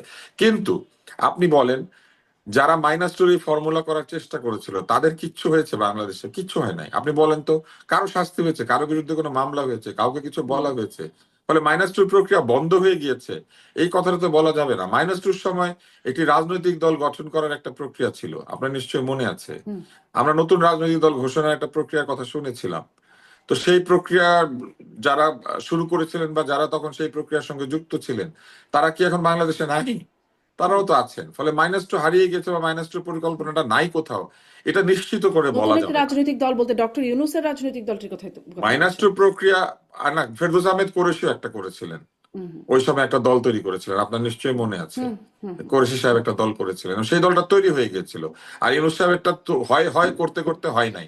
হুম কারণ হুম তিনি 2-3টা চিঠিপত্র লিখেছিলেন, তারপরে বিদেশ থেকে ফিরলেই এয়ারপোর্টে সবার সাথে কথা বলতেন, হঠাৎ একদিন এয়ারপোর্টেই বলেছেন উনি এটা করবেন না। ব্যাস সব শেষ হয়ে গেছে। কিন্তু ওই প্রক্রিয়া যারা শুরু করেছিলেন, যারা চেয়েছিলেন, তারা সবাইকে বাংলাদেশ থেকে বের হয়ে চলে গিয়েছেন, তা তো যান নাই। ফলে এটা নিশ্চিত করে বলা যাবে না। তবে আপনি যেটা বারবার জানতে চাচ্ছেন যে কারা এটা করতে পারে, কারা এটা করতে পারে, এই প্রশ্নের উত্তর কিন্তু নাই। তবে অনেকেই যে করতে পারে এই ধারণাটা কিন্তু সুস্পষ্ট। কেননা আহ এইখানে কিন্তু এক ধরনের অস্থিতিশীলতা তৈরি করার একটা প্রক্রিয়া আমরা লক্ষ্য করছি। এবং শুধু তাই না, হুম, বহু রাজনৈতিক দল আছে, ছোট হুম, ছোট রাজনৈতিক দল, যারা মনে করে যে নির্বাচনটা পিছিয়ে গেলে তাদের জন্য তাদের হৃত গৌরব পুনরুদ্ধার করা, অথবা তারা যে উল্টাপাল্টা কাণ্ড কারখানা করেছেন সেই কাণ্ড কারখানার জন্য ভোট কমে গিয়েছে সেটা হয়তো পাওয়া যাবে, অথবা তাদের বিরুদ্ধে যারা আছেন তাদেরকে পুরোপুরি নিষিদ্ধ করা যাবে। অর্থাৎ বিভিন্ন রাজনৈতিক দলেরও বিভিন্ন এজেন্ডা আছে, যেটা নির্বাচন পিছিয়ে গেলে এটা সহজ হয়ে যায়। ফলে জি, নির্বাচন পেছানোর জন্য তারা ডক্টর কি তুষার, করবেন এবং কি করবেন না আমরা তো হুম, সেটা জানি না। অনেক ধন্যবাদ আপনাকে। একদমই সময় শেষ, তবুও খুব সংক্ষেপে হলেও অনেকগুলো প্রশ্ন ডক্টর মামুন। সেটি হচ্ছে যে ওই যে -2 প্রক্রিয়া চলমান আছে বলে আপনি মনে করেন কিনা, কারা থাকলে সেটির পেছনে কারা আছে, যে প্রশ্নগুলোর উত্তর ডক্টর ডক্টর তুষার দেওয়ার চেষ্টা করছেন, আপনার কাছ থেকে শুনতে চাই। এই কুশীলবদের বিষয়ে প্রশ্ন তুলছিলেন। ডক্টর ইউনূস কুশীলবদের মধ্যে ছিলেন, তার জন্য সেটিও কি একটা বিশেষ মানে সেই ছিলেন বলে একটা বার্তা আছে, একটা গুঞ্জন আছে, আলোচনা তখনও ছিল, এখনো আছে বিভিন্ন পর্যায়ে। সেটিও কি একটা মানে বাধা তারেক রহমানের ফেরার পেছনে? দেখুন, রাজনৈতিক মাইনাস যে কথাটা বলি বা মাইনাস ফর্মুলা, এটা কিন্তু আপনি শেখ মুজিবের সময় দেখেন আওয়ামী লীগে মোস্তাকদের ভূমিকা, আবার জিয়াউর রহমানের মৃত্যুর পরে একই আলোচনা এসছে। আবার আপনি দেখেন যে যখন 1/11 হলো তখন তুষার ভাই যে কথাটা বললেন, যারা করলো বিচার হলো না, আমরা সেটা একদিকে নিলাম, বা যারা সরকারের ছিল। কিন্তু একটা জিনিস আলোচনা বড় করে আনা দরকার, এই আলোচনার ক্যানভাসে যেটা মিসিং সেটা হচ্ছে যে সবসময় ওই রাজনৈতিক দলগুলোর মধ্যে কোনো উপগ্রুপ গ্রুপ থাকে যারা এই সুযোগটা নেয় বা প্রভোগ করতে চায়, এবং হুম, সেটাই সবচেয়ে বড় প্রবলেম। এবং তারা আনফর্চুনেটলি, যেটা তুষার ভাই বললেন, যে তারা কারো অনেকের বিচার হয় না যারা -2 করতে চেয়েছে। আবার রাজনৈতিক দলগুলোতে দেখবেন যে তারা পুনর্বাসিত হয়। বিএনপি কিন্তু তার একটা উদাহরণ। এবং সেটা, এবং এখন যে বিএনপি যে জায়গাটা এসছে, অথবা তারেক রহমানের একক কর্তৃত্ব বা নেতৃত্ব তৈরি হয়েছে, বাট হুম, সেই আশঙ্কাগুলোকে কিন্তু উড়িয়ে দেওয়া যায় না। হয়তো বা উনি দেশে আসলে সেই জিনিসগুলোকে নিয়ে আরো কাজ করবেন, কিন্তু এই মুহূর্তে হয়তো আমরা সাদা চোখে দেখতে পাচ্ছি না। যখন এই ধরনের ঘটনাগুলো ঘটে তখন দলের বাইরের যে ফ্যাক্টর গুলো থাকে, সরকার বা সামরিক বাহিনী, ডিজিএফ, আমরা হুম, খোলাখুলি বললাম, তাদের রোল নিয়ে কথা হয়। কিন্তু একই সাথে যারা দলের ভিতরের কুশীলব থাকে, সেই দল আমরা ঐতিহাসিক ভাবে দেখেছি যে তাদেরকে চিহ্নিত করা একদিকে যেমন দলগুলো করতে পারেনি, আবার তাদেরকে পুনর্বাসিত করতে পেরেছে। যে কারণে কিন্তু এই -2 এর কথাগুলো বারবার আসতেছে, সেটা স্বাধীনতোত্তর বাংলাদেশে বিশেষ করে 1/11 এর পর থেকে আমরা এই আলোচনাটা দেখেছি। এটাতে নতুন করে যে জায়গাটায় আমার মনে হয় ঘি ঢাললো, সেটা হচ্ছে যে আমাদের ফ্যাসিস্ট শেখ হাসিনার পুত্র সজীব ওয়াজেদ জয় সম্পত্তি বলছে যে রাজনীতি ফেরা না ফেরার প্রসঙ্গে উনি বিএনপি কে টেনে নিয়ে এসেছেন। এইটা এক ধরনের আলোচনাতে নতুন করে, যেটা আমি বললাম যে ঘি ঢালার মতো একটা বিষয়। আর আরেকটা জিনিস হচ্ছে যে তুষার ভাই যেটা বললো যে ছোট ছোট দল বা নতুন দলের কথা হয়তো বা মিন করেছিলেন, যে তারা ক্ষমতায় থাকতে চায়, -2 ভাবনা আসতে পারে, নির্বাচন পেছানোর বিষয় এটাকে সামনে এনে হতে পারে। কিন্তু বড় দলটির কথা ভুলে গেলে হবে না, যারা ফাঁকা মাঠ পেয়ে এখন নানানভাবে রাজনীতির সোচ্চার হচ্ছে। আমি জামাত ইসলামের কথা বলছি। অথবা তাদেরও একটা অ্যাডভান্টেজ এটা হতে পারে যে তারা একটু গুছিয়ে নেবে, বা তাদের যে তথ্য বা ন্যারেটিভটা দাঁড় করানোর চেষ্টা করছে তারা, যত ইলেকশন দেরি হলে বিএনপি আরো নানান ইস্যুর মধ্যে পড়বে, তাদের আসন সংখ্যা বাড়বে। যেটা আমি ব্যক্তিগত মোটেও মনে করি না। তাদের যে ভোট সেই সংখ্যায় বেড়ে এখনই রাষ্ট্র ক্ষমতায় যাওয়ার মতো অবস্থায় তারা আছেন বলে মনে হয় না। বাট এই যে ঘটনাগুলো বললাম, এটা সবসময় যে লাস্ট যে পয়েন্ট, এটা সহ সবসময় এই -2 ফর্মুলায় একটা ভূমিকা রাখে। তৃতীয় যে বিষয়টা, সেটা হচ্ছে যে আন্তর্জাতিক যে পরিমণ্ডলে যে রাজনীতি, ভূ রাজনীতি, জিও স্ট্র্যাটেজিক ইস্যুস বা ইমার্জিং ইস্যুস, যেটা রিজিওনাল পলিটিক্সে হয়, সেটা কিন্তু এটার একটা অন্যতম কারণ। এবং হুম, একসময় আমরা বলতাম যে আমেরিকা মাঝামাঝি গত গত অন্তত 2 ডিকেডসে, যে আমেরিকা রাষ্ট্র ক্ষমতা সরকার পরিবর্তন করে বা রাষ্ট্র ক্ষমতার পরিবর্তন করে স্বার্থ আদায় করতে চায় না। কিন্তু সম্প্রতি কয়েকটি ঘটনা আমাদের ভেনেজুয়েলা সহ যদি আমরা দেখি, যে সেখানে কিন্তু আহ রাষ্ট্র ক্ষমতা পাল্টিয়ে তারা তাদের স্বার্থ ধরার চেষ্টা করছে। হুম, সেই ধরনের শক্তিগুলো সবসময় সক্রিয় থাকে। তার সঙ্গে যদি দেশের এই যারা যে সরকারগুলো নির্বাচিত নয়, যাদের সরাসরি ম্যান্ডেট নেই, যারা বিদেশিদের সাথে কাজ করতে সেই অথরিটি ফিল করে না বা ওই মানসিক অবস্থা থাকে না, তাদের জন্য এই বিষয়গুলো ডিল করা অনেক কঠিন হয়। যে কারণে এই সময়গুলোতে দেখবেন আপনি এই আলোচনাটা বারবার ফিরে আসে। আমার কেন জানি মনে হয় যে এই জায়গাটাতে বাংলাদেশ আর নেই, এবং সেই জায়গায় উতরে গেছে আমরা। আর 2 সপ্তাহের মধ্যে আমরা আশা করি নির্বাচনের তফসিল ঘোষণা হবে, যেটা নির্বাচন কমিশন আজকে বলেছে। সেই মুহূর্তে এই আলোচনাটা কতটুকু যুক্তিযুক্ত আমি আসলে সেটা মনে করি না, মানে সেই যুক্তিযুক্ত পরিস্থিতি থেকে না। আমরা উতরে গেছি বলে আপনার একটা আমার বিশ্লেষণ। আমার ধারণা যে মাইনাসের অনেক ধন্যবাদ, আলোচনাটা অনেক ধন্যবাদ। স্পষ্ট, অমূলক। একদমই আমার সময় শেষ। তারপরে ওই প্রশ্নটা একটু রয়ে গেছিল। আপনি বলছিলেন আপনি জানেন আমি প্রশ্নটা করব, কোন কোন দেশের সম্পৃক্ততা বা সংশ্লিষ্টতা থাকতে পারে বা সিগন্যাল পাওয়ার বিষয় থাকে, সেটা কি আপনি বলবেন? হ্যাঁ, তার আগে একটা জিনিস বলে নেই 10 সেকেন্ডে, সেটা হচ্ছে যে খালেদা জিয়া যে ফিরেছিল চিকিৎসা করে, এটা কিন্তু তার ওই চরিত্রের জন্য। এবং তখন কিন্তু আমরা টক শোতে বলেছি যে এই প্রেশারটা তারেক জিয়া নেন। খালেদা জিয়া দেশে থাকা মানে এই অন্তর্বর্তীকালীন সরকারের উপরে বিএনপির দিক থেকে একটা সিগন্যাল, তার অ্যাবসেন্সটা জি কিন্তু সেইটাতে হ্যাম্পার করতে জি পারতো। আমি একেবারে, যেহেতু আপনি বারবার জিজ্ঞেস করছেন, হ্যাঁ আমি একজন শিক্ষক হিসেবে বলি, একাডেমিক্যালি বলছি যে যেসব দেশ, আমাদের দেশ শুধু নয়, সারা রিজিয়নে যারা প্লেয়ার, যেমন ইন্ডিয়ার কথা অবশ্যই আপনাকে বলতে হবে, আপনাকে আমেরিকার কথা বলতে হবে, আপনাকে চায়নার কথা বলতে হবে, ইউরোপিয়ান ইউনিয়ন আছে, আমাদের আরব দেশগুলো যারা পাওয়ারফুল তাদের, এই দেশগুলোর সঙ্গে কিন্তু আমাদের যখন যে সম্পর্কগুলো বাণিজ্যের, বৈদেশিক সাহায্যের, নীতির, হিউম্যান রিসোর্সের, সেসব দেশের সাথে কিন্তু যখন এ ধরনের নির্বাচন প্রক্রিয়া চলে, এক ধরনের আলাপ আলোচনার মধ্যে থাকতে হয়। এটাকে আপনি ইন্টারফারেন্স শুধু বললে হবে না, এটা এক ধরনের নেগোসিয়েশনও বটে, যে আপনি বিভিন্ন ক্ষেত্রে সরকার গঠন করলে তারা আপনাকে কিভাবে নেবে, তাদের সাথে কিভাবে আপনি যুক্ত হবেন, আপনার ফরেন এইডের কি হবে, এফডিআই জি কি হবে, আপনার বাণিজ্যের কি হবে, সেজন্য কিন্তু সেই